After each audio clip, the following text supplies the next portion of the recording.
Oh, it was a press conference that was long on superlatives, and in the case of Donald Trump, a certain amount of self-praise. But when it came to substantives, very little indeed. But then one wouldn't really have expected that from a press conference like this in the middle of a state visit, which is essentially focused on pageant rather than anything else.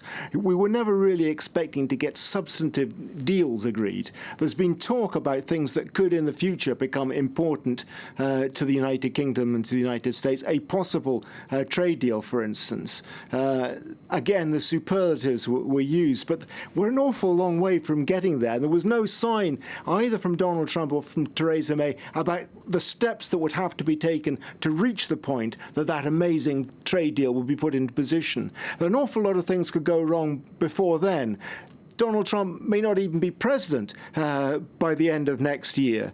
If the Great Britain doesn't get out of a customs union with the European Union, signing off on any sort of trade deal with the United States could be very difficult. On Iran, very little sign that progress is being made. They're as wide apart on how to progress on Iran as they've ever been. On Huawei, the Chinese giant, which has caused an awful lot of concern in the United States because of the concern that state secrets have been given over to the Chinese authorities. No real progress at all there, although Donald Trump did say he wouldn't let Huawei get between the United Kingdom and the United States when it came to security. So an awful lot of issues that were left up in the air.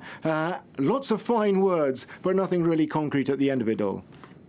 Now, today, lots of people have taken to the streets in London protesting against Donald Trump's state visit. Yeah. But Trump earlier at the press conference said that all he'd seen was a small group of people. Yeah, and if he didn't see it, it didn't happen. A lot of fake news is what he said. Well, the reality is that it did happen. Maybe not as many as last time round when he came in a year ago, and it was not a state visit, when there were hundreds of thousands of people out on the streets, not just of London, but other cities around the UK. This time, too, there have been thousands. And they've protested against a man who genuinely does offend people in the United Kingdom. Only 21% of the population, according to polls, give him a positive rating. When it comes to women, only 14% of British women give him a positive rating. So although he does have undoubtedly some friends in Great Britain, those who oppose him are by far and away in a majority, whatever he might say, whatever he might think.